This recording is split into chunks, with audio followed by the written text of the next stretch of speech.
За эрхэм нийслэлчүүдээ нийслэлийн эрдэнэ төлөөлөгчдийн хурлын төлөөлөгчдөр хурлын дарга болон нийслэлийн хамгийн газрын албаагч та бүхэнд энэ өдрийн мэндийг хүргье. За 800 айлын орон сууцны талаар авах арга хэмжээний тухай танилцуулъя. За Улаанбаатар хотын ногоон орон сууцны төсөл нь олон төвд Улаанбаатар хот мөн төвлөрлийг сааруул, төгжрлийг бууруул 20 минутын хот бодлогын өрөөнд 2020 оноос эхлэн Баян Ошуу болон Шар хот төвүүдэд ногоон орон сууцны төслийг хэрэгжүүлж ажиллаж байна. Төслийн санхүүжилт нь Азийн хөгжлийн банк болон ур амьсгалын ногоон сан мөн өндөр технологийн сангийн их үүсрүүдээс бүрдэж байна. Энэхүү төсөл нь 3 бүрэлдэхүүн хэсэгтэй өгөөд 1-р бүрэлдэхүүний хүрээнд Баян Ошуу, Шар хот дэд төвүүдийн нам давхрын 800 өрхийн орон сууц бүхий эко хотхон оролдлуудыг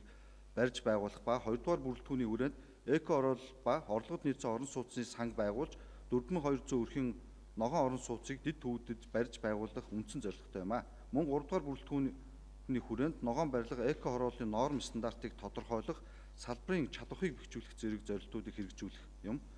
Тус төсөл нь уур амьсгалын ногоон сангийн үндсэн шалгуурууд болох 36 шалгуур үзүүлэлт KPI-г ханган олон улсын ногоон барилгын ээж стандартын сертификаттай төлөвлөлтийн зарчим нь 300 хүн ногоон орон сууцны барилгын 5-аас 6 давхраас хэтрэхгүй байх бөгөөд 1 м барилгыг 1 жил халаахад 150 кВт-аас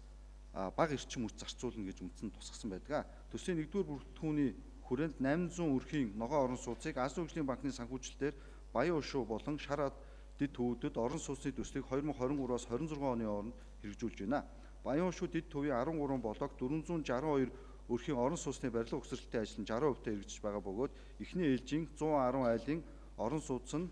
энэ оны 9-10 дугаар сард улсын комиссд хүлээлгэн өгч байнгын ашиглалтанд оруулж ажиллаж байна. Шар хот дэд төвийн хувьд 10 блок 338 өрхийн орон сууцны барилга угсралтын ажил 60% хэрэгжиж байгаа бөгөөд эхний ээлжийн 110 айлын орон сууц нь мөн энэ оны 10-11 дугаар сард улсын комисс хүлээлгэн өгөх төлөвлөгөөтэй ажиллаж байна. Төслийн 2-р бүрэлдэхүүн хэсгээр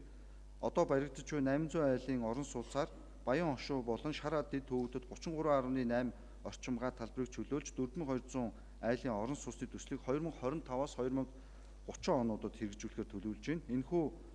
талбарын дундаж нэгтрэл нь 1 гад 370 хүн байх бөгөөд 5-аас 16 давхрын хооронд ногоон орон сууц барихаар төлөвлөж байна. Баян Ошуу Шар хот дэд төвийн хүрээнд хийсэн нийгмийн эдийн засгийн судалгаар өрхийн дундаж орлого 2,290,000 төгрөг байсан. Түүнчлэн Улаанбаатар хотын дундаж орон сууцны метр квадратын борлуулалтын үн 3,800,000 төгрөгт хүрсэн. Төслийн байршил нь хотын төвөөс асагдмал үл хөдлөх хөрөнгийн бүсчсэн зураглаар C бүсэд байршиж байгаас төслийн бүрэлдэхүүн хэсгийн 800 өрхийн орон сууцны 1 м квадрат борлуулалтын үнийг тухайн бүсийн зах зээлийн дундаж үнэтэй уялдуулан иргэдийн орлогод нийцүүлэх байдлаар нөөц тооцоогүй дүнгээр Баян Ошуунд 2.7 сая, Шар хот дэд төвд 3,45,000 төгрөгөөр худалдаа үйлчилгээний 1 м квадрат талбайг 4,500,000 төгрөг, дулаан зогсоолыг 30 сая төгрөг, агуулгын 1 м квадратыг 1.5 сая төгрөгөөр тус байхаар үнэлж худалдан борлуулах хүлэмжийг 1 м квадратыг 5,000 төгрөгөөр түрээслэхээр тогтоосоо. Тухайн орон сууцтай холбоотой гарсан ашиглалтын зардлыг орон сууц борлуулалтын гүйцэтгэлээ санхүүжүүлэх мөн тус орон сууцыг худалдан борлуулах үйл ажиллагаанд шаардлагадах маркетинг борлуулалтын зардлын орон сууцны борлуулалтын нийт орлогын 1%-аар тооцож санхүүжүүлэхээр 800 айлын ногоон орон сууцны барилга байгууламжийг холбогдох хууль журмын дагуу ашиглагч байгууллагаар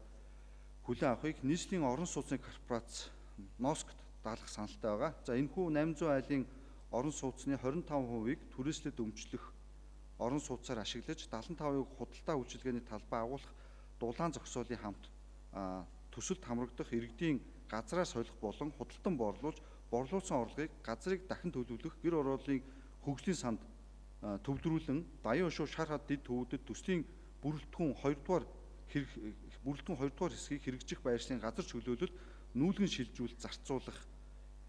бөгөөд энэхүү 800 айлын орон сууцны талаар авах арга хэмжээний тухай тогтоолын төслийг зохих хууль журмын дагуу хэлэлцэж зөвшөөрж өгнө. Анхаарал хандуулсан та бүхэнд баярлалаа.